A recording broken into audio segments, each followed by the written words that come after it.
Welcome back to Growing Your Savings Using Blue Chip Stocks. Today is July 25th and prices were updated last Friday. The economy is still taking hits from inflation and the subsequent interest rate increases, but the good news is our portfolios are mostly unchanged or slightly up from 2 weeks ago. It's possible the bear market slide has stabilized. We're going to check in with the stocks we're watching on the Toronto Stock Exchange, as well as our US stocks on the New York Stock Exchange and the NASDAQ. We're also going to check our 4 fantasy portfolios on the Canadian market. Our $5,000 portfolio is down slightly 1% from the start of the year, which is a slight drop from 0% 2 weeks ago. Our $10,000 portfolio is still down 2% on the year. That has been unchanged for the past month. Our $25,000 portfolio is still down 4% on the year, which is up from minus 5% 2 weeks ago. And our $100,000 portfolio remains at minus 8% on the year. They're tough times, the worst market we've seen since 2008, but hopefully we've turned the corner and prices will continue to rise. Just a reminder that each portfolio will also show you the dividend payout so you can see how the stock market pays you. So things to remember as always, the prices on the stock market will go up and down with the economy and world events. With blue chip stocks, the dividends are fairly secure. They will pay out at the same rate no matter the value of the stock.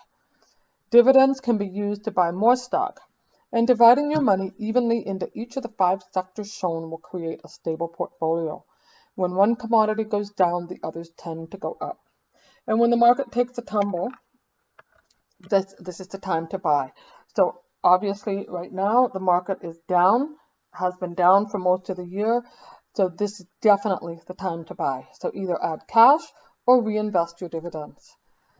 And as a reminder, this is for information purposes only, and I take no responsibility for any gains or losses you experience in the market. So taking a look at our Canadian portfolio, manufacturing and industry is still down 11% on the year.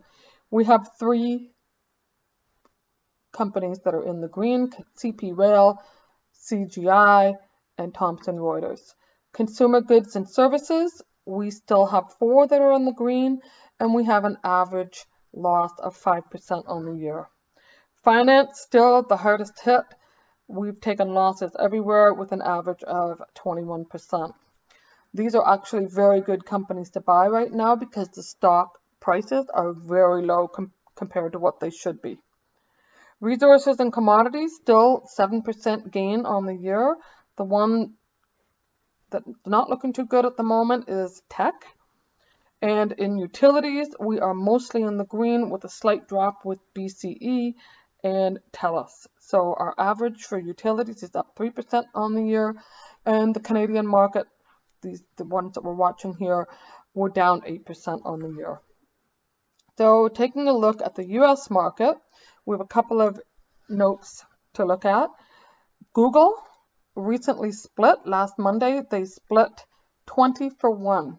So the stock price is now $107.90, and that is quite the difference from the beginning of the year when it was $2,500. So $107 makes it easier for you to buy stock now. Instead of spending $2,500 to buy 1 share, you can spend the same amount and get 20 shares. So manufacturing and industry, we're still showing a loss of 15% on average. Stanley Black & Decker has raised their dividend. So consumer goods and services, we're showing a drop of 5% on the year. We have a strong showing with McKesson, up 31% on the year, and Lamb Weston up 11% on the year. Finance in the US, we have a dividend raise with State Street. It is up to $2.52 now. Finance, though, is still hard hit at a 22% loss on the year. Resources and commodities in the US are taking a hit. We're down 9% as an average. Chevron is up 13%, and that's balancing out Newmont and Alcoa, which have taken drops. And utilities, we are unfortunately all in the red. We are down 13% in utilities in the US market, and the overall in the US market is down 13% this year. So our $5,000 portfolio, we are down 1%. We are showing $5,019 in total. That is $30 less than 2 weeks ago, but it's still only $64 down on the entire year. So our $5,000 portfolio is holding steady, and we're neither making money nor are we losing money. Dividend income, we're still at $202.16 per year. Our $10,000 portfolio, we're down only 2% on the year. We are showing our total this week is $9,820, which is down $74 from 2 weeks ago. But it means that our portfolio as a whole is only down $15 on the year. Our dividend income for our $10,000 portfolio is still $374.06 per year.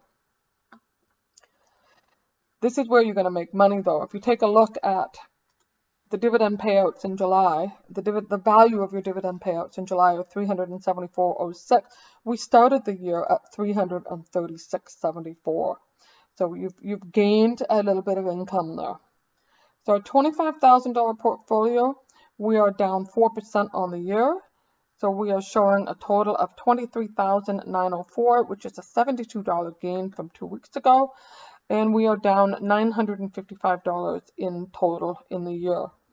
Our dividend income for our $25,000 portfolio is paying out $759.80 per year, and it started the year paying out $699.28. So you can see how the dividends are increasing as the year goes by.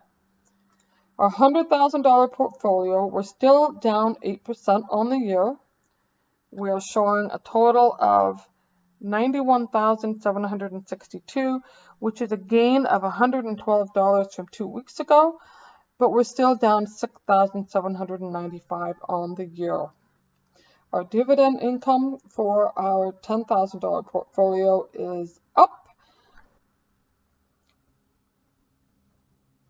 this month. Yep, it's up this month. We are now sitting at $2,609, up from $2,608. And you can see the difference from the beginning of the year. The payout in January was $2,326.17 on the year. So we have gained dividend income over the course of this half year. So let's cross our fingers for better news next week, and join me then, and we will see how our portfolios are doing. Thanks for joining me.